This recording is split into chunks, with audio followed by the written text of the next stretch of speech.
નમસ્કાર મિત્રો, જય હિન્દ, જય ભારત. મિત્રો, દીકરીની એક ગુજરાત સરકારની ખૂબ જ સરસ યોજના છે, જેની મારે તમને આજે માહિતી આપવાની છે. હા મિત્રો, દીકરીઓને મળશે 1,10,000ની સહાય. હા મિત્રો, ગુજરાત સરકાર આપી રહી છે દીકરીઓને 1,10,000. માહિતી લઈએ વહાલી દીકરી યોજના વિશે.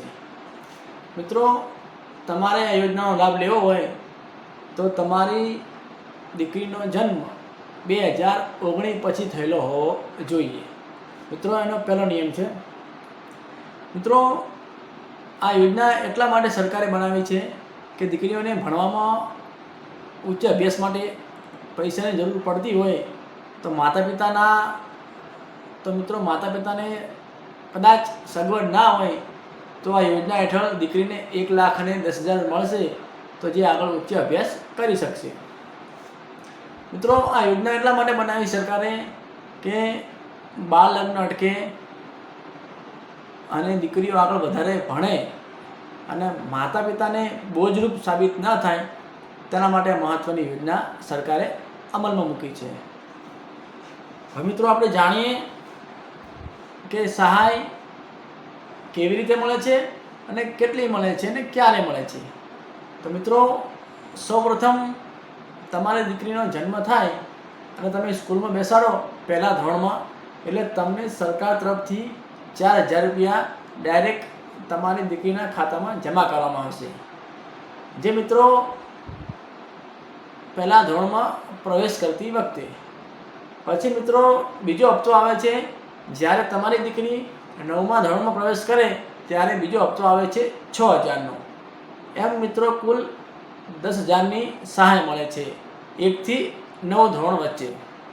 અને મિત્રો છેલ્લે આવે છે તમારે 1,00,000ની રકમ. અને મિત્રો છેલ્લે આવે છે 1,00,000ની સહાય જ્યારે તમારી દીકરી 12મું પાસ કરે અને 18મા વર્ષમાં પ્રવેશ કરે તો તેને ઉચ્ચ અભ્યાસ માટે અથવા તેના લગ્ન કરવા માટે તમને 1,00,000 રૂપિયા ત્યારે મળે છે. અને પહેલાં તમને જે મળ્યા હોય 10,000, એમ કુલ 1,10,000ની સહાય તમને મળે છે દીકરીના લગ્ન વખતે અથવા તેના ઉચ્ચ અભ્યાસ માટે. તો મિત્રો જાણીએ કે આ લાભ કોને કોને મળે. તો મિત્રો, સૌપ્રથમ તો તે ગુજરાતનો રહેવાસી હોવો જોઈએ, ભારતીય નાગરિક હોવો જોઈએ. બીજું કે મિત્રો, આ યોજનાનો લાભ માત્ર ને માત્ર પહેલી અને બીજી દીકરીને જ મળશે, પછી ત્રીજી ચોથી દીકરીને લાભ મળશે નહીં. તો મિત્ર, પ્રથમ પહેલી અને બીજી દીકરીને જ આ યોજનાનો લાભ મળશે. મિત્રો, આના માટે સરકારે વાર્ષિક આવક 2 લાખ સુધીની મર્યાદા રાખી છે. જો તમારે 2 લાખ આવકનો દાખલો હોય તો તમને આનો લાભ મળશે. મિત્રો, પછી છે દીકરીની જન્મનો દાખલો અને તેની બેંકની ઝેરોક્સ. હવે મિત્રો આપણે જાણીશું કે કયા કયા ડોક્યુમેન્ટ જોઈએ જેથી તમને વહાલી દીકરી યોજનાનો લાભ મળે.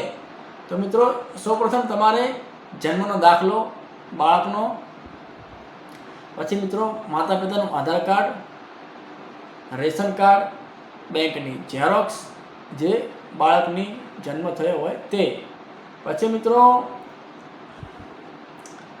રહેઠાણનો પુરાવો અને આવકનો દાખલો, જે 2 લાખ આવકની મર્યાદા છે તે દાખલો.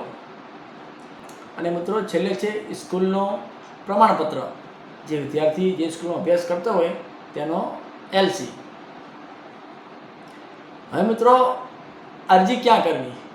તો તમારે અરજી કરવા માટે સૌપ્રથમ તમારું નજીકનું આંગણવાડી કેન્દ્ર અથવા તાલુકા પંચાયત કચેરી અથવા તમે તમારા ગ્રામ પંચાયતની અંદર તમે અરજી કરી શકો છો. અને હજી પણ તમારે આના સિવાય અરજી કરવી હોય તો મહિલા બાળ વિકાસ સહાયમાં તમે અરજી કરી શકો છો. મિત્રો, એક આના સિવાય મહત્ત્વની 2 વાતો છે. જો તમે આનો અમલ નહીં કરો તો તમને આનો લાભ મળશે નહીં. હા મિત્રો, તે 2 વાતો મહત્ત્વની છે, જેમાં પહેલી વાત છે કે તમારી દીકરીના લગ્ન 18 વર્ષ પહેલાં કરવાના નહીં. જો તમે 18 વર્ષ પહેલાં તમારી દીકરીના લગ્ન કર્યા તો તમને આનો લાભ મળશે નહીં. અને બીજી મિત્રો ખાસ મહત્ત્વની વાત છે કે તમારી દીકરી 12 પાસ કર્યા પછી આગળ ઉચ્ચ અભ્યાસ કરતી હોવી જોઈએ, યાની કે તમારી દીકરી ભણતી હોવી જોઈએ. જો મિત્રો આ બે વાતનું તમે ખાસ ધ્યાન આપશો તો તમને આનો લાભ મળશે. તો મિત્રો તમને અમારો વિડીયો ગમ્યો હોય તો લાઈક કરજો, શેર કરજો અને સબસ્ક્રાઈબ કરજો, અને તમારા મિત્ર વર્તુળની અંદર આ વિડીયો શેર કરજો, જેથી આ યોજનાનો લાભ તેમને મળી શકે. તો નમસ્કાર, જય હિન્દ, જય ભારત.